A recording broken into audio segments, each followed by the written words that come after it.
los presentes y buenas tardes a todos los que se han registrado y van a escuchar después la grabación. Es un gusto para mí estar aquí con vosotros de manera improvisada porque ha sido una idea improvisada en esta fase en la que estoy desconectándome precisamente de mis cursos online. Una vez despejado mi agenda semanal, pues el gusto y la apetencia por compartir un poco de los aspectos más elementales del diseño humano.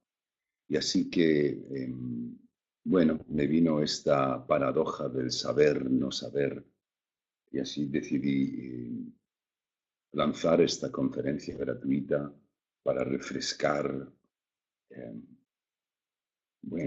ya no los conceptos básicos del diseño humano, sino para destacar el hecho de que esos conceptos básicos son los que, aplicados a la práctica, marcan una diferencia instantánea, al menos para la mayoría de los seres humanos, aquellos que formamos parte del grupo de tipos energéticos.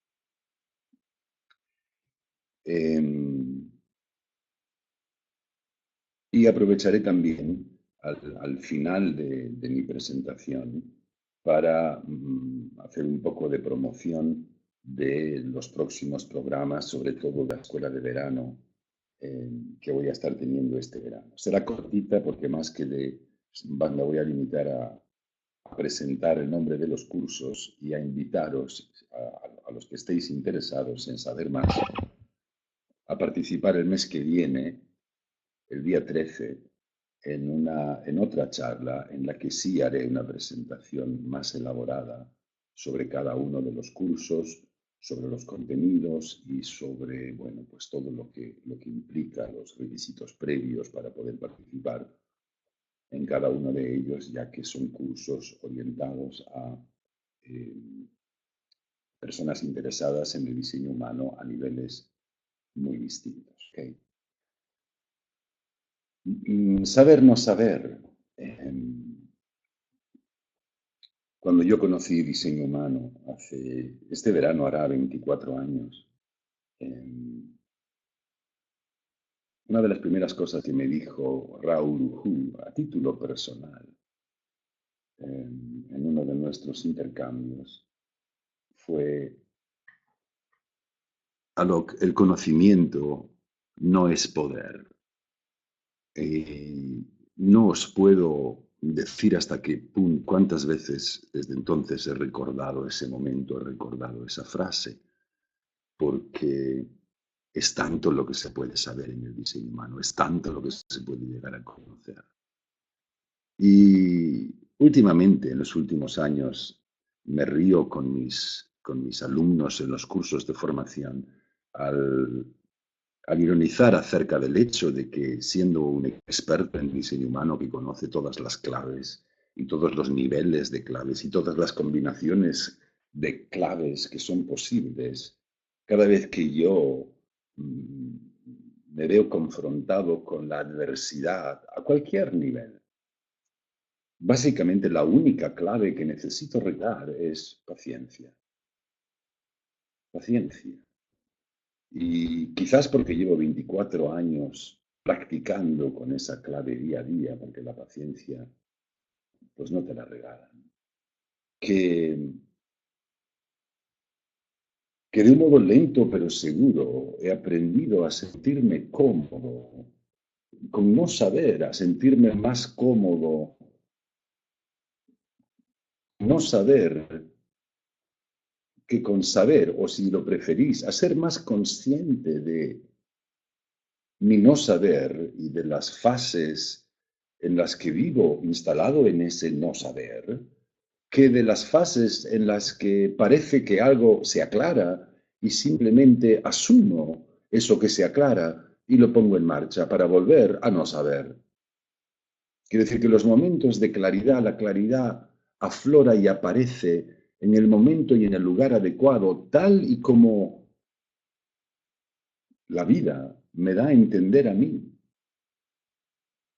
Pero son momentos en los que, bueno, la claridad se hace necesaria, es algo que las circunstancias sacan de mí, no es algo que yo controlo, no es algo que yo sé a priori, no, hasta que no llego a la circunstancia, ni siquiera sé qué es lo que es necesario saber, es decir, que en realidad en todos estos años lo que he estado aprendiendo es a usar mi inteligencia de la manera correcta, en lugar de sufrir, y sufrir como pocos por el simple hecho de ser inteligente.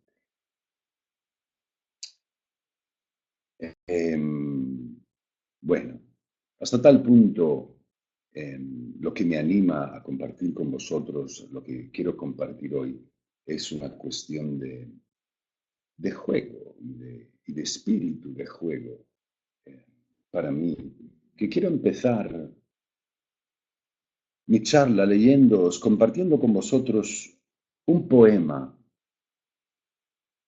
que me impactó pues hace más de 30 años, cuando yo tenía 22, 23, 24 como mucho, cuando leí ese poema por primera vez. Y bueno, es explícito, habla por sí mismo, os lo voy a recitar. Si vas a emprender el viaje hacia Ítaca, pide que tu camino sea largo, rico en experiencia, en conocimiento. A lestrigones y a cíclopes, o al airado Poseidón, nunca temas. No hallarás tales seres en tu ruta. Si alzas tu pensamiento y limpia la emoción de tu espíritu y de tu cuerpo. A lestrigones ni a cíclopes ni al fiero Poseidón hallarás nunca si no los llevas dentro de tu alma. Si no es tu alma quien ante ti los pone. Pide que tu camino sea largo, que numerosas sean las mañanas de verano en que con placer, felizmente, arribes a bahías nunca vistas. Detente en los emporios de Fenicia y adquiere hermosas mercancías, madreperlas y coral, ámbar y ébano, perfúmenes deliciosos y diversos. Invierte cuanto puedas en voluptuosos y delicados perfumes. Visita muchas ciudades de Egipto y con avidez aprende de sus sabios. Ten siempre a Ítaca en la memoria. Llegar allí es tu meta. Mas no apresures el viaje. Mejor que se extienda largos años y en tu vejez arribes a la isla con cuanto hayas ganado en el camino, sin esperar que Ítaca te enriquezca. Ítaca te regaló un hermoso viaje. Sin ella, el camino no hubieras emprendido, mas ninguna otra cosa puede darte. Aunque pobre la encuentres, no te engañará Ítaca. Rico en saber y vida, como has vuelto, comprendes ya qué significan las Ítacas. Constantino Cavafis.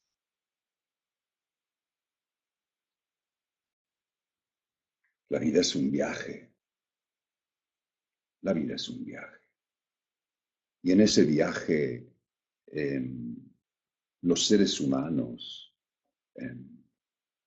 desafortunadamente, suelen ser sus mayores enemigos. Esto es algo que yo reconocí desde niño en mi entorno, en mi familia, en mis amigos, en mis semejantes.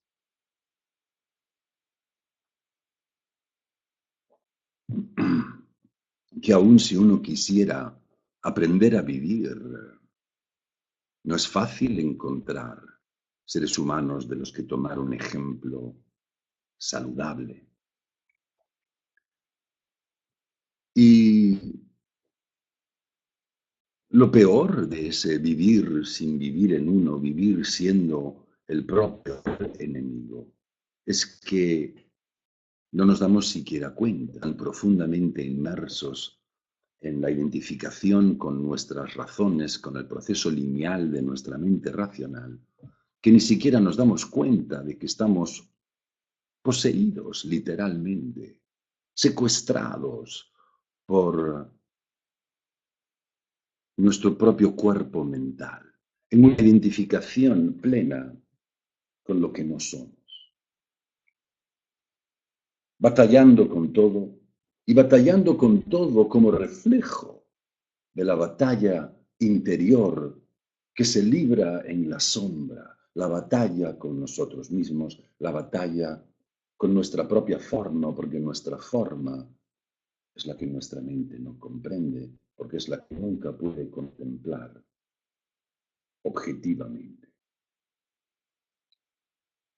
El sistema de diseño humano, ¿veis? Hay muchas maneras de tratar con él. La más común es el nivel de curiosos. Buscar por internet, acumular información, mirar aquí y allá, eh, y luego ir a mirar mucho en el diseño de los demás, quién tiene qué. Otro nivel es acudir a un analista profesional capacitado y que te haga una radiografía de tu diseño, un análisis estructural, mecánico, que te permita comprender y reconocer que tu mente es un mecanismo fruto de tu cuerpo, tu cerebro, tu biología.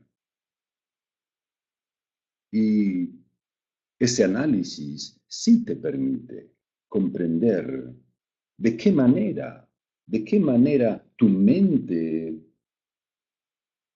se apoderó de tu vida y de qué manera, incapaz de volver sobre sí misma, vive perdida, huyendo de ti, rodando hacia la nada, como una bicicleta que rueda en el vacío, moviéndose por hábitos. Y cuando conoces el diseño humano de esa manera, tienes una orientación muy clara de lo que significa amarte a ti mismo. Es decir, donde amarte a ti mismo y ser tú mismo no es una abstracción. Donde aprendes a tratar con lo que no eres. Todos los conocimientos que yo tengo no me sirven de nada, ¿sabéis por qué? Porque son conocimientos del no ser. Me conozco todo lo del no ser. Me conozco todo lo que no soy yo. Porque lo que soy yo, la verdad de lo que yo soy, la llevo en mi respiración, no en mi mente. No es una verdad prefabricada que existe antes de que se manifieste mi circunstancia. No. En cada circunstancia a la que yo acudo, en cada circunstancia a la que yo voy llegando, allí me espera mi verdad. ¿Y sabéis lo que es lo más gracioso? Que la mayor parte del tiempo, la verdad que me acompaña en cada circunstancia no importa nada. En el diseño humano no solo puedes comprender de qué manera tu mente juega contigo, sino que te da información terminal para poder desarmar tu mente y hacerla volverse sobre sí misma. ¿Veis? Los hábitos de la mente, esta ilustración aquí de Ulises en la Odisea, todos esos monstruos, todas esas voces, todo eso existe en nuestra mente, son los hábitos de nuestra mente. Y es difícil mantenerse fiel a la propia estrategia, a la propia naturaleza, cuando uno solo se conoce, dejándose arrastrar por esas fuerzas que alientan el miedo y la ansiedad en la mente, la necesidad en la mente de conocer las cosas por adelantado, de conocer las cosas conceptualmente, por su incapacidad de confiar en la vida y esperar a que las cosas se manifiesten orgánica y elementalmente para luego, plantado ante ellas, permitir que sea tu autoridad interna, tu cuerpo y no tus razones, las que determinen lo que es correcto para ti, para cada uno. He querido empezar por mostraros de una manera bastante obvia, diría yo, los diferentes tipos de predisposición mental con la que los seres humanos podemos venir a este mundo. Es decir, un cierto modo de procesar la conciencia individual que cada uno de nosotros tenemos de lo que es y de lo que no es, de lo que fue, de lo que podría ser, de lo que será. Datos, conceptos, es la máquina del tiempo. ¿Veis? Aquí a la izquierda tenemos una mente definida. Hay una definición entre el centro de la cabeza y el centro asha. Entonces, lo que tenemos aquí, una vez que todo lo que está definido, mecánicamente es consistente. Quiere decir que funciona de una manera fija, para bien y para mal. Quiere decir que aún en los errores es consistente. Y si alguien se equivoca siempre en lo mismo y del mismo modo, cabe la posibilidad que si un día lo reconoce, wow, tenga una experiencia bien, muy reveladora. Lo único que podemos predecir de esto es que, para bien o para mal, los conceptos que esta mente va a procesar van a ser consistentes, van a ser fijos. Y luego veis que aquí abajo yo puse una clave, intelecto, porque la mente es el ámbito de lo intelectual, de lo conceptual, metafísico. ¿Por qué? Porque la cabeza, veis, está fuera, el centro de la cabeza está fuera del cuerpo. Esta es la mente que se inspira en lo que no se ve ahora, en lo que no forma parte de la circunstancia presente, en lo que quedó en el ayer, en lo que podría venir mañana y, en todo caso, en los elementos que, aunque estén presentes en el ahora, son ocultos. La mano de Dios, por ejemplo. Los enemigos ocultos, todo lo que ahora es que no vemos, que no sabemos, todo lo que ahora importa que no nos damos cuenta. Pero en todo caso, veis, esta es una mente que no conecta a la garganta. Y es en el centro de la garganta donde se define la realidad material del mundo, la circunstancia concreta en la que uno se encuentra.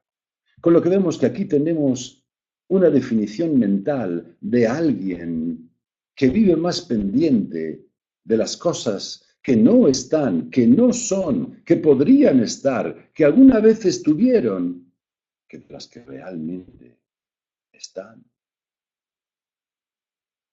Es una simple predisposición. Alguien con una tremenda capacidad de definir alguna relación posible entre ayer y ahora, entre ayer y mañana, entre hoy y mañana, que alguna de esas relaciones sea verdad o no, eso ya es otra cosa. Que sea lógica siquiera, eso ya es otra cosa. Que la lógica sea más o menos clara o que sea confusa, gris, eso ya es otra cosa. Y precisamente por ese aspecto metafísico que va a dominar siempre el ámbito conceptual de este tipo de mente, muy distinta a este tipo de mente. No hay definición mental. Quiere decir que no hay consistencia conceptual. Este es alguien que, aunque quiera, es incapaz de pensar la misma cosa del mismo modo, a menos que esté con la persona que le hace pensar de ese modo. Es decir, cuando se junta con alguien que tiene la puerta 62, este es alguien que procesa conceptos lógicos, opiniones claras y factuales, al menos así se le antoja. Pero cuando conecta con alguien que trae la puerta 47, de pronto su mente se pone a reciclar conceptos del pasado que pueden estar lejísimos de lo que está ocurriendo en la circunstancia actual. Y si luego se junta con alguien que tiene la puerta 4, en lugar del pasado lo que hace es usar la lógica, las respuestas de los demás para proyectarse al futuro. Es decir, que según dónde, cuándo, con quién, el modo en el que estructura sus conceptos, el modo en el que los organiza, el modo en el que los expresa para estimular la curiosidad de otros con ellos, va a cambiar. Es inconsistente y es esa inconsistencia la que está en la raíz de la ansiedad con la que todos los seres humanos que tienen el ashna sin definir pretenden tener certeza de las cosas que pensaban con uno y que a uno le estimulaban, pero que a otro no les suena, a otro no les estimula. Y entonces ya no están seguros. Es una mente compelida por la ansiedad de no saber lo que importa. Y al no saber lo que importa por sí misma, estar siempre pendiente de lo que importa a los demás, de lo que importa a todos, de lo que parece ser importante para todos, para luego demostrar, tener certeza conceptual acerca de algo de lo que importa a todos, sin saber si es realmente importante o no, sin que sea algo que importe individualmente para esa persona. Alguien que pretende tener certeza acerca de cosas de las que no sabe qué pensar.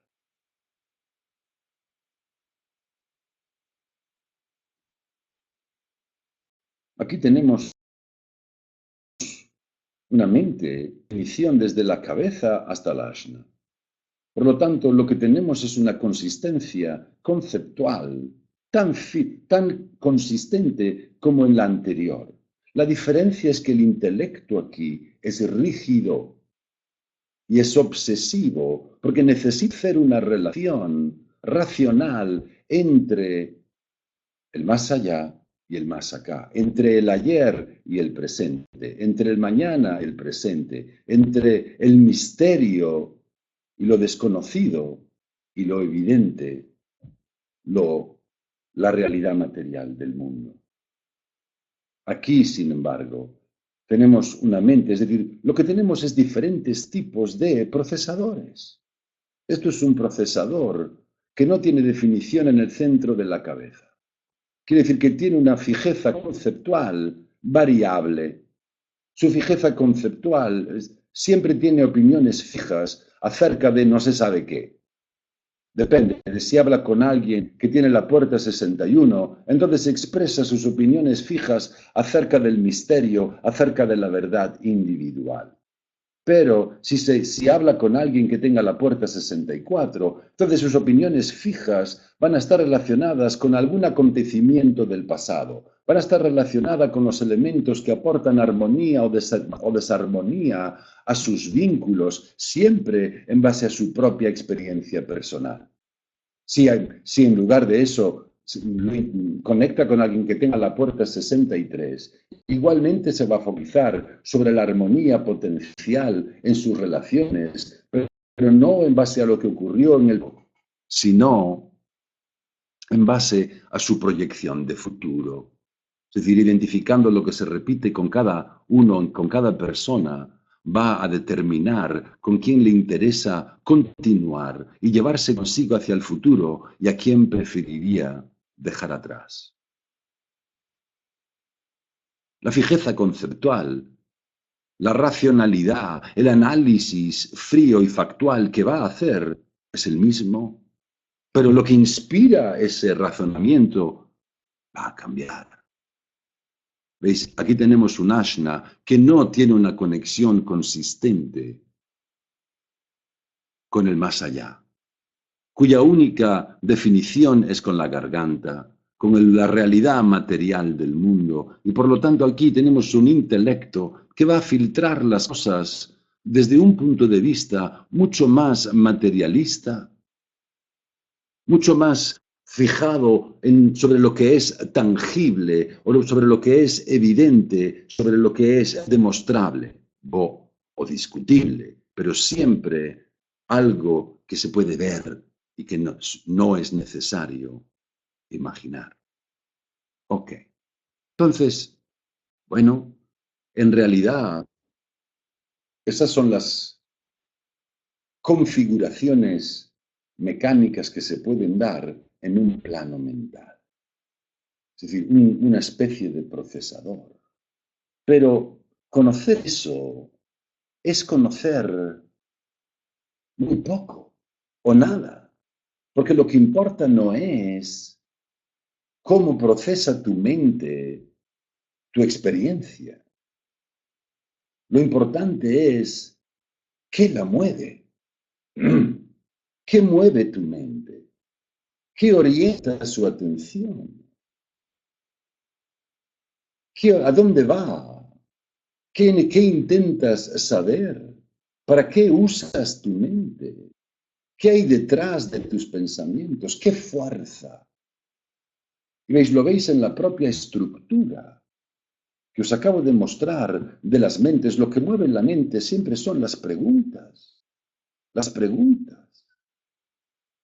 ¿Qué pregunta te mueve? Cuando yo conocí el diseño humano, así como lo pone aquí en esta frase, me lo presentó Raúl. Información terminal para la mente. Información terminal para la mente, porque le da a la mente un punto de retorno, le da a la mente ciertos temas sobre los que enfocar su atención para que la propia mente pueda constatar por sí misma la verdad basándose en evidencias, no en las palabras de otro, no en un dogma espiritual, no en un dogma filosófico. No, la constatación de lo que es. Y sabes que es porque lo estás viendo con tus propios ojos. Con tus propios ojos, entonces, ¿cuál es el objetivo de tu mente? Porque eso es lo que es el sistema de diseño humano en la práctica cotidiana. Es un instrumento para potenciar tu forma y educar tu mente, o si lo preferís, reeducar tu mente. Y reeducar tu mente no en base a cursos y cursos y cursos y cursos, sino en base a las evidencias de todo aquello que tú puedes ver con tus propios ojos. Solo necesitas tener muy claras cuáles son tus premisas y poner un poco de integridad en tu experimento. Es decir, de hacerlo como quien quiere saber por sí mismo. No por aproximación, sino como si fuera un absoluto. Si es un absoluto, lo tiene que demostrar. Cuestiónalo, cuestiónalo. Espera y verás. Haz el experimento y espera por los resultados. Porque es el único modo en el que puedes saber por ti mismo.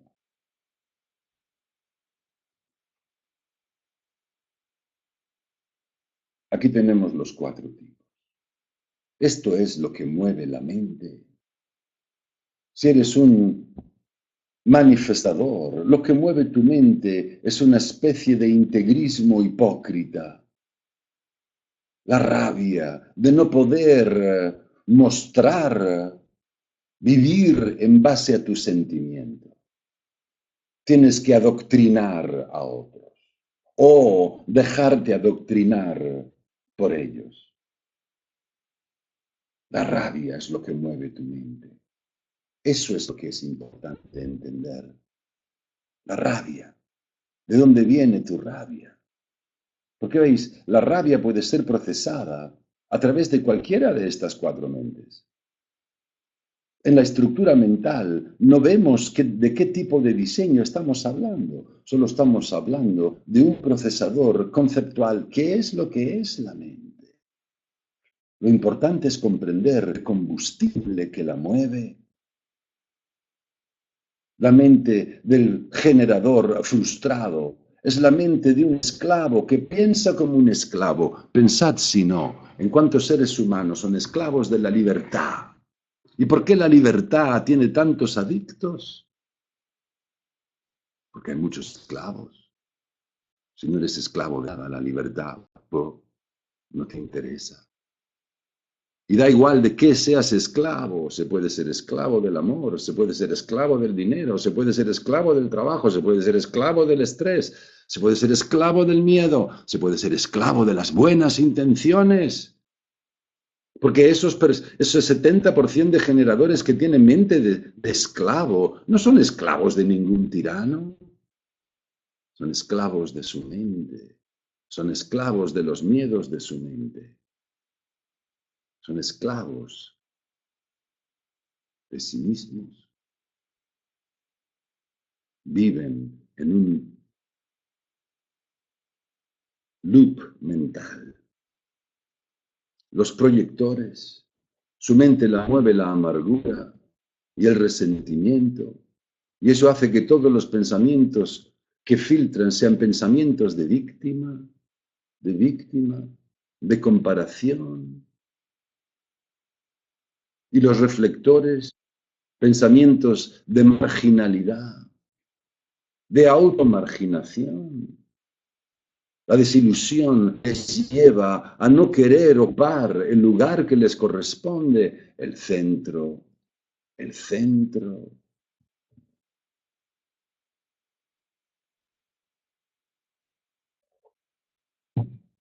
¿Veis? Es mi diseño. La rabia no nace en mi mente. Mi mente procesa la rabia. Pero de dónde se nutre la rabia de mi mente es de todo lo que está en blanco en mi diseño. Rabia en relación al trabajo, rabia en relación a la sexualidad, rabia en relación a mi falta de dirección, rabia en relación a mi incapacidad de definir mi propia identidad de manera consistente, rabia en el amor, rabia en el desamor. De eso se nutre mi mente. De la rabia de que el amor siempre acaba en desamor, que el desamor y el amor no lo sé diferenciar. Parece que lo sé diferenciar. Y luego se me mezclan, y cuando se mezclan, la rabia, eso se nutre. De ahí se nutre la rabia de mi mente, de mi gestión, de mi identidad. Nada que ver con mi mente. Mi mente no tiene la culpa de nada. Mi mente es un procesador de mi mala gestión, de mi energía, de mi insistencia en vivir como un generador manifestante cualquiera que está a disposición de todo el mundo a todas horas y en cualquier lugar, como un superesclavo. De eso se ha nutrido mi rabia en los primeros 50 años de mi vida, si bien tengo que admitir que desde que conocí a mi hermano a los 33, digamos que mi vocación al sufrimiento fue mermando por años, aunque tengo que decir que lo hizo sin prisa. De eso se nutre. De ahí se nutre la rabia de mi mente. Sin esos centros abiertos, mi mente no tendría de dónde inspirarse para la rabia. Esta es una mente fija conceptualmente. Da igual. La fijeza de sus conceptos van a ser acerca de la frustración de un generador que no acepta los límites. Lo que va a buscar es una explicación metafísica de por qué los límites no existen. Una explicación metafísica del amor que le permite integrar las fluctuaciones de la pasión y de su estado de ánimo, su espíritu romántico. Y ese romanticismo distorsionado es la explicación que está buscando. una manera romántica de contemplar los hechos y de distorsionarlos. Calcular lo que supone que es posible, de planificar, de iniciar, para encontrarse luego con barreras y con límites insuperables. De ahí se va a nutrir la frustración de su mente. Buscar una explicación al desamor, a pesar de poner el espíritu más romántico posible. La frustración con el control, la frustración con el descontrol. De eso es la frustración de su mente. Y mientras sigue frustrado con el control y con el amor, su mente sigue buscando una manera de refinar su teoría, de apuntar mejor la próxima vez que se equivoque.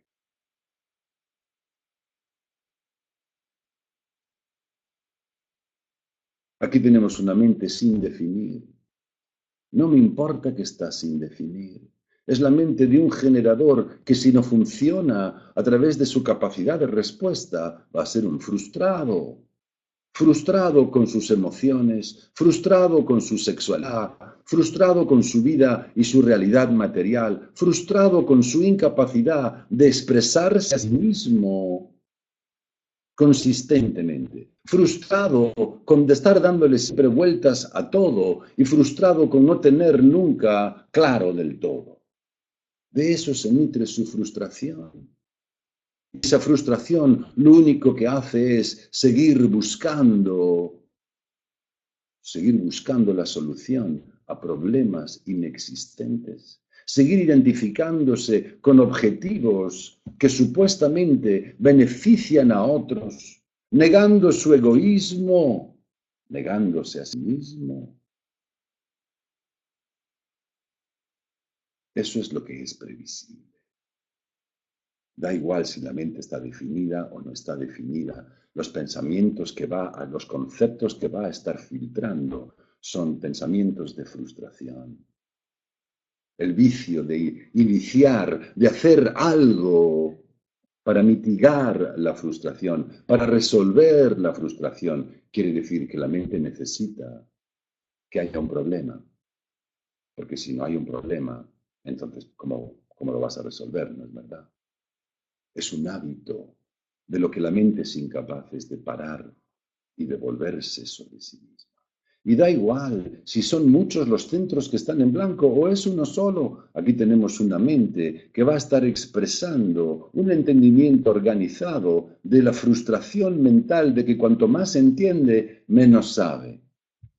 De que cuanto más entiende las cosas, menos entiende de sí misma. Cuanto más entiende las normas, más difícil le resulta identificar la excepción de su verdad individual, que es una verdad emocional, que requiere tiempo y paciencia para definirse desde la claridad. Y esa incapacidad de esperar y esperar y esperar, como si uno no tuviera nada que perderse. Esa es la frustración. Todo lo que uno se puede perder si uno no concluye ahora que las cosas son así o así. Aquí tenéis a alguien que puede estar obsesionada con buscar la respuesta final a todo. Y cuando encuentra la respuesta final a todo, como me ocurrió a mí, se da cuenta de que a la única a la que no le sirven las respuestas es a ella. Porque como todas las personas emocionales, la claridad emocional no va nunca contra la razón, pero no está nunca determinada por la razón. Va más allá de la razón. Y va más allá de las razones positivas y de las negativas.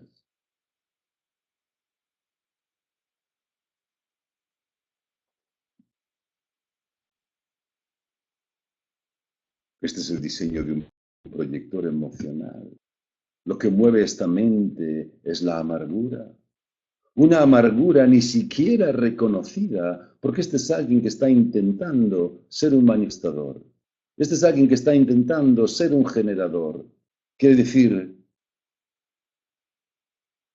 que la mitad del tiempo la pasa filtrando y procesando la rabia y la frustración de otros, las resistencias que encuentra en otros en forma de rabia y de frustración. Y cuando ya se cansa de magnificar la rabia y la frustración de los demás y se da cuenta de que de esa manera no llega a nada, la amargura, cuanto más se desarrolla, cuanto más aprende, más se amarga, porque más se va dando cuenta de la impotencia de base, de no saber qué hacer. Y eso es lo que mueve la desesperación de esta mente.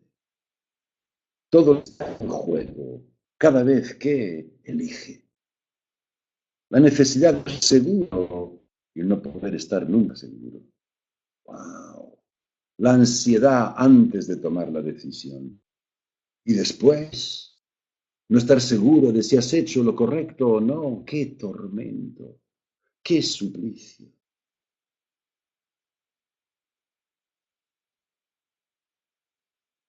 ¿Qué mueve esta mente? La desilusión, la decepción.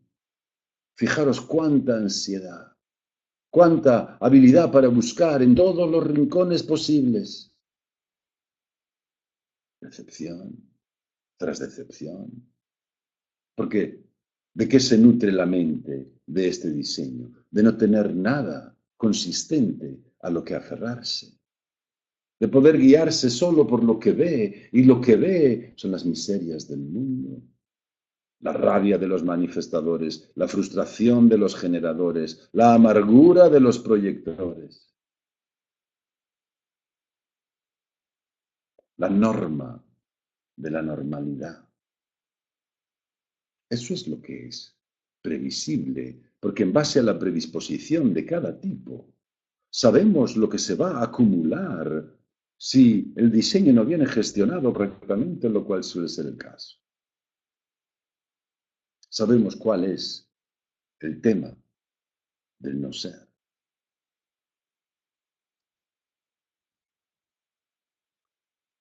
Eso es lo que es el diseño. Es como una píldora chamánica, en la que tú eres el chamán y tú eres el iniciado. Es una manera de poner a prueba si tienes o no tienes una conciencia clara de ti mismo en términos absolutos. Hay muy pocas cosas que te propongan un experimento de lo absoluto. El diseño humano es. Puede ser que sea absolutamente falso para ti, pero compruébalo, compruébalo. Haz el experimento y mira si funciona o no. Es decir, es un experimento lógico. Si eres un generador, esperar para responder. Es lógico. Si eres un proyector, esperar a ser reconocido, esperar por la invitación, es lógico. Si eres un manifestador, informar antes de actuar, es lógico. Y si eres un reflector, esperar a que se complete un ciclo de la luna, es lógico. No pareciera, teniendo en cuenta lo que se ofrece, tu verdad individual como absoluto. No parece, no pareciera demasiado.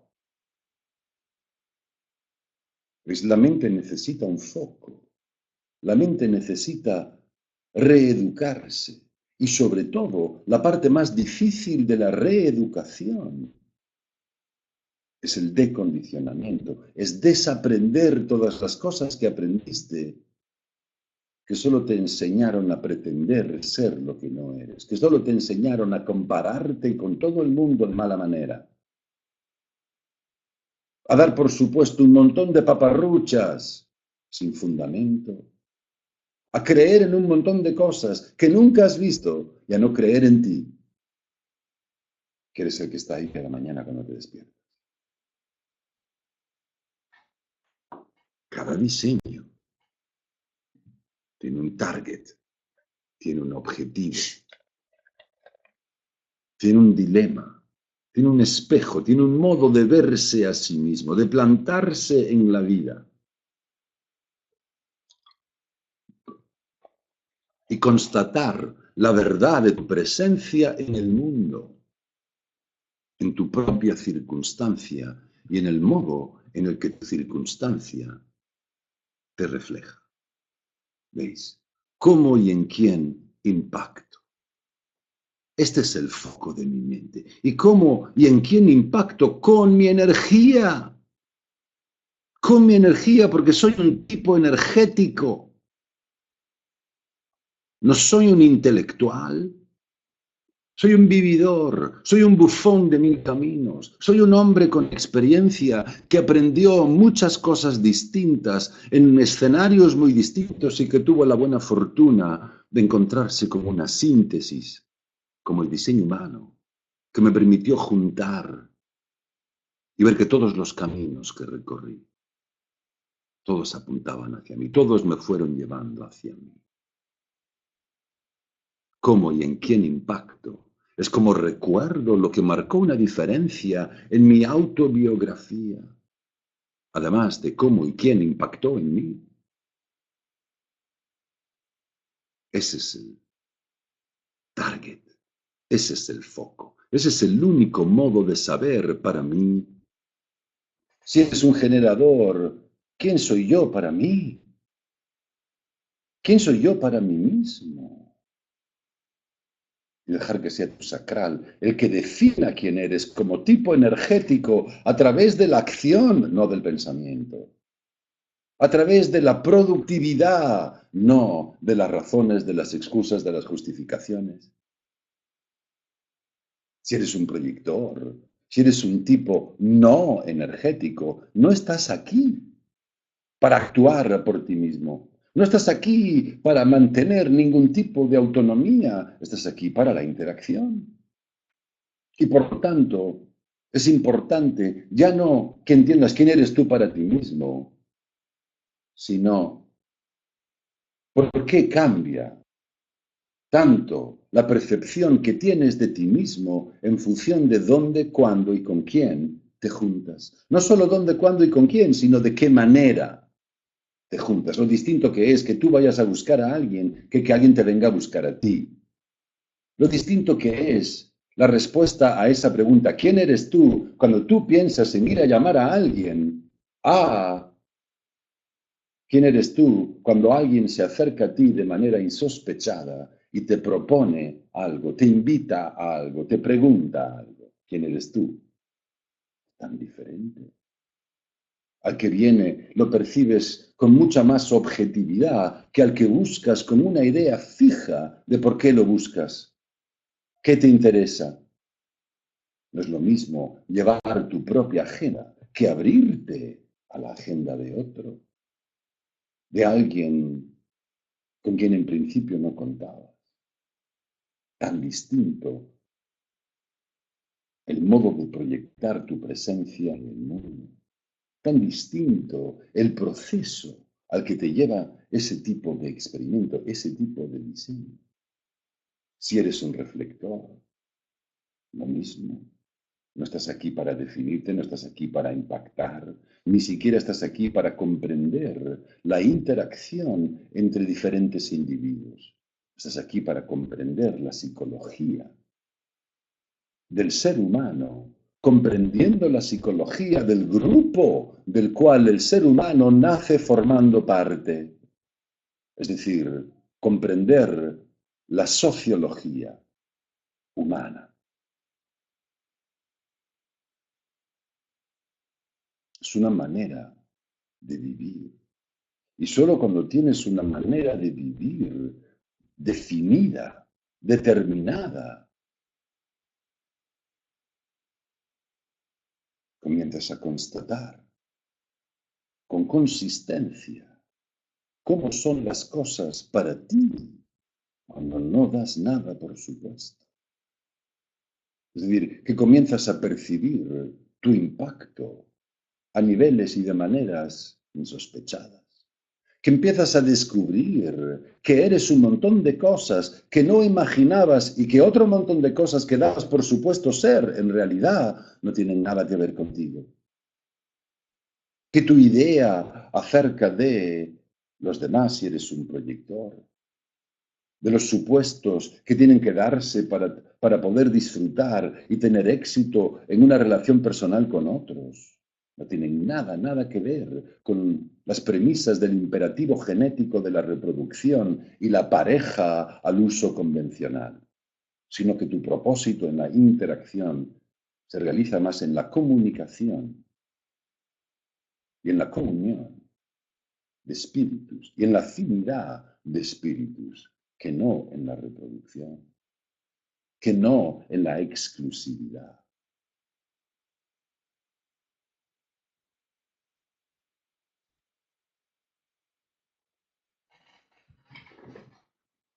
Cuando hago estas charlas me divierto, entre otras cosas, porque para inspirarme busco imágenes sugerentes de lo que es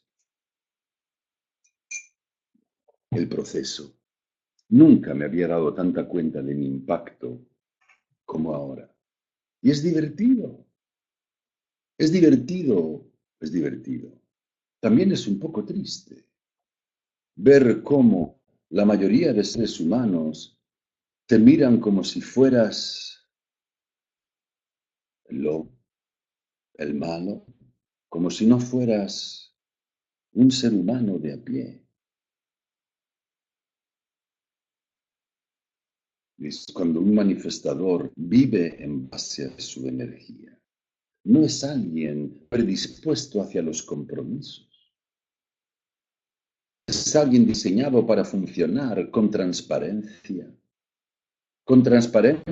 acerca de sus sentimientos, tanto si son de amor, como si son de sexualidad, como si son de trabajo. Los sentimientos son los sentimientos mientras sean claros. Expresarlos, expresar la verdad.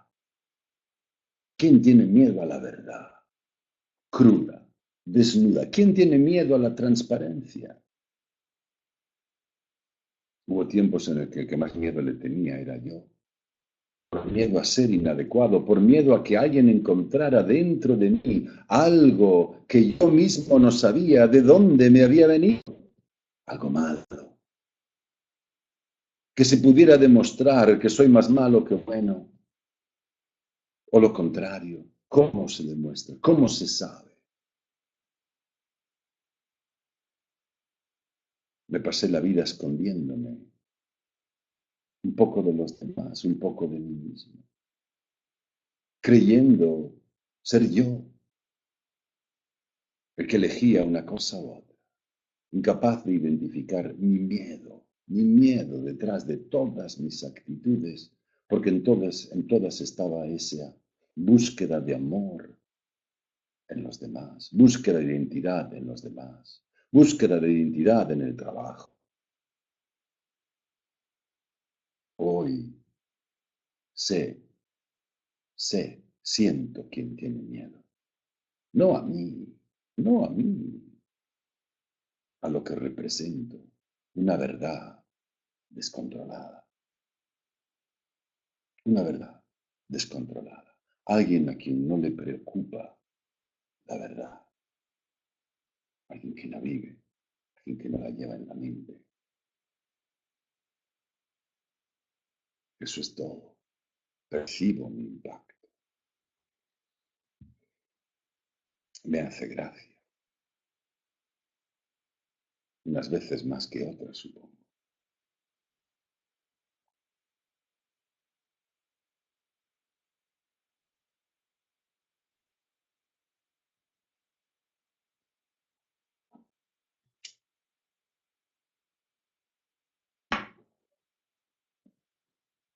Ser un generador es el camino más corto hacia el despertar. Solo es cuestión de encontrar dentro la determinación de plantarse realmente ante la propia mente. ¿Quién soy yo si no soy lo que pienso?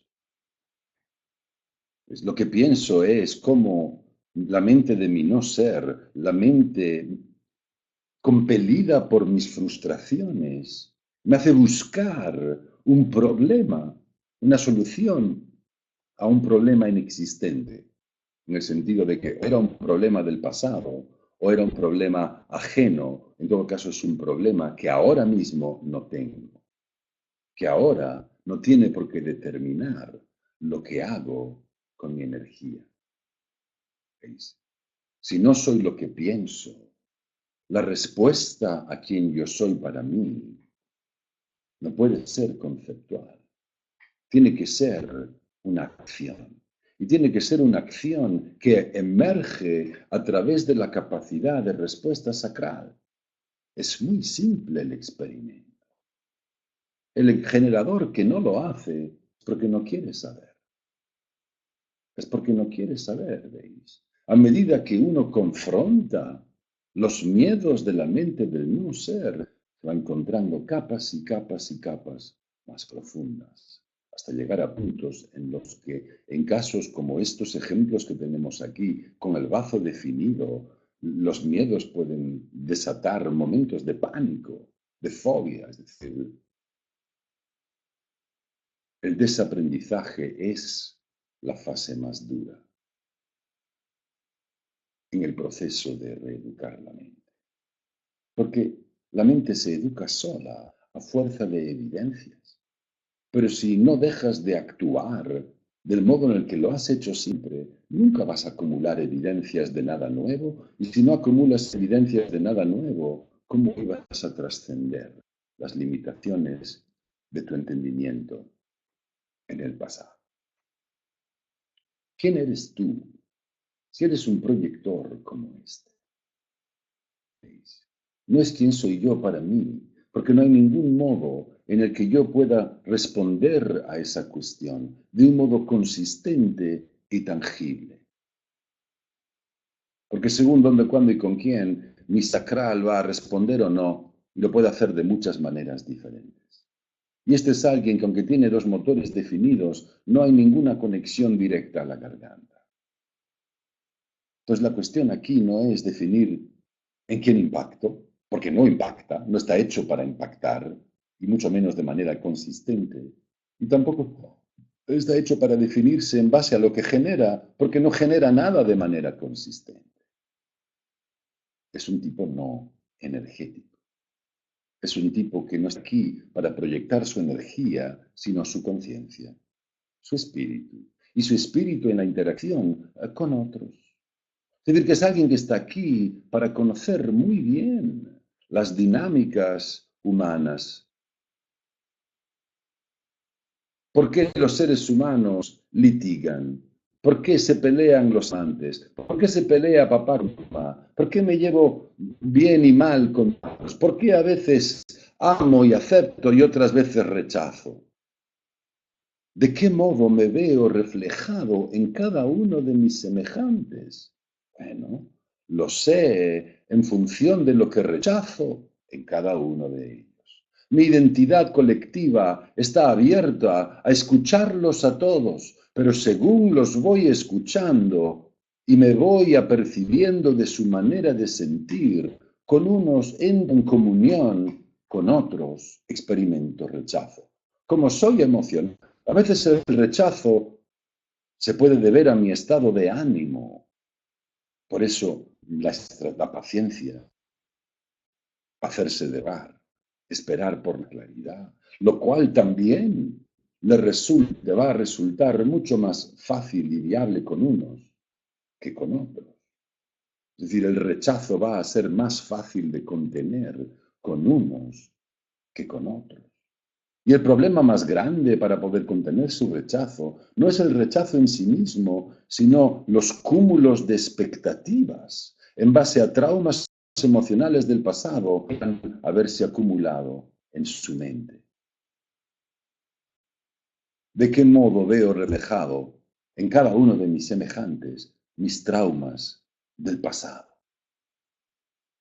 ¿Quién me ofrece un modo de interpretar mi propio pasado que me ayuda a reconocer el éxito de las experiencias que viví y que sin esa persona inspirándome, nunca hubiera llegado a reconocer. Es un proceso, son maneras distintas de ir penetrando en la propia esencia, más allá de los contenidos de la mente y del último pensamiento en el proceso lineal de la mente. Si es un proyector, su dilema es quién son ellos. Es decir, aprender el grupo, aprender a identificar la psicología del grupo y a identificarlos claramente por la uniformidad, por sus líderes, por el modelo de líder al que siguen, por el ejemplo al que siguen, que establece la norma. Y una vez definida la norma del grupo en el cual el reflector vive integrado, la capacidad de ser el más hábil para detectar la excepción, la mutación, lo individual, como cada niño al nacer es original, no está todavía uniformado. Saber cómo proteger a aquellos cuyo espíritu único está todavía vivo antes de que les sobrevengan la homogeneización y la uniformización, la civilización de su espíritu innato.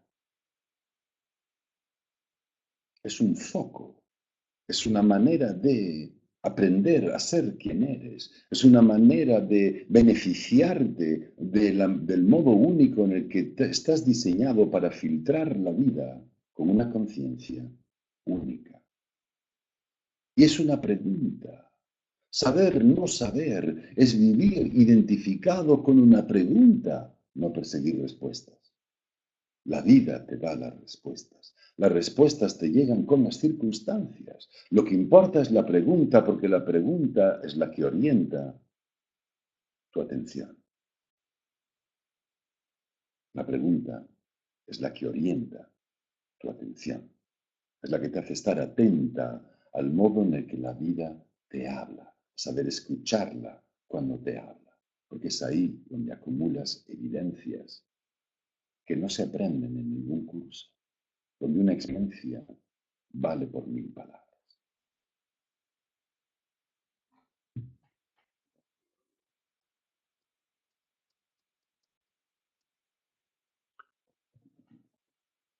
Saber, no saber. Bueno, eh, he visto que hay muchos nombres ya conocidos, incluso bastantes veteranos del diseño humano, pero por si hay aquellos que sois nuevos y participado nunca en el taller de vivir tu diseño, es, bueno, obviamente el proceso comienza ahí, todo el proceso de aprendizaje del diseño humano, ya de lo que es la información detallada, comienza ahí. Y Nadia Soso, que nos ha estado recibiendo antes de comenzar la sesión, lo veis aquí, ofrece este programa online a partir del 31 de mayo, todos los miércoles a las 19:30 hora local española. Será a razón de una sesión por semana durante 2 meses, un total de 8 sesiones. Y además, por el mismo precio regular de ese curso, ofrece también a todos los participantes un análisis global de su diseño que le ayuda a entender el modo en el que vivir su diseño le atañe personalmente en el día a día. Será un análisis global de aproximadamente 40 minutos para cada participante. Por lo demás, como lo que quiero promocionar, a mostraros a continuación, son los contenidos de mi escuela de verano, si hubiera alguien interesado en participar, deciros que haber completado el taller de vivir tu diseño es un requisito previo para poder participar en cualquier otro curso, ¿ok? La escuela de verano de este año, aquí, esto lo tengo que corregir, empieza el 1 de agosto y dura hasta el día 24, exactamente. Es bueno, es una experiencia única, digamos, que yo departo en un ambiente, bueno, muy de casa, muy de entre amigos, muy como en la vida misma. Es un viaje en sí mismo en el que lo que se aprende sustancialmente, además de que, bueno, hay muchos espacios libres para poder intercambiar impresiones con otros participantes, con personas de las cuales cuyo diseño conoces, ver la conexión que tienen con el tuyo. Bueno, aquí hay varios de los presentes que ya han estado participando en alguno de esos eventos. Para este año voy a ofrecer no solo el PTL4 y el PTL2, lo hago sobre todo porque con esto concluyo un largo proceso de formación profesional para dos grupos, uno español y uno inglés. Y este año pues he decidido dejar por un tiempo la formación online porque porque no me estaba sentando demasiado bien. Y este último trimestre que quedaba pendiente, por lo tanto, decidí incluirlo en la escuela de verano. No es necesario haber formado parte de la formación para poder inscribirse en él, ¿ok? Si es un tema de vuestro interés, el PTL2 será el segundo módulo relativo a los ciclos y a los tránsitos planetarios. Y el PTL4 es básicamente el final de la formación y la preparación para el examen que tienen que realizar todos aquellos que se presentan a ser certificados como analistas profesionales. Después, y como parte de una edición especial de la llamada formación general, que son los cursos que siguen a ese módulo de vivir tu diseño, los llamados ABC del RAID y la cartografía del RAID, que normalmente los hago en mi casa en 10 días. Okay, este año los he extendido a 14 días, pero 10 de esos días los participantes los recibirán como material pregrabado, quiere decir que los escucharán la formación general en su casa para luego acudir en vivo y en directo a 4 días donde estaremos focalizados sobre cada uno de los 4 enfoques que usamos para el análisis. La definición, el perfil, el tipo y la autoridad interna, es decir, lo que nos mueve a cada uno. Dedicaré un día entero a cada uno de esos temas tan cruciales porque, bueno, pues me han venido las ganas de resumir en todos los conocimientos más esenciales acerca de cada uno de esos temas en un solo día, bueno, para dejarlo como material de referencia también. A continuación, una clínica de sexo y dinero que durará 2 días en el que en las mañanas de introducción teórica de las mecánicas involucradas en la gestión tanto de la sexualidad como del dinero, y en las sesiones de la tarde mostraré el modo en que esos temas impactan individualmente en el diseño de cada uno de los participantes. La suscripción en estos cursos contiene ya también el derecho a que se realice un análisis de tu diseño en ese contexto. Y por último, la que va a ser la gran estrella de mi escuela de verano, un curso de 9 días de duración con 2 días de descanso intercalados para no freírle a nadie el cerebro y tampoco el mío. Un curso sobre la sociología y el I Ching del rave.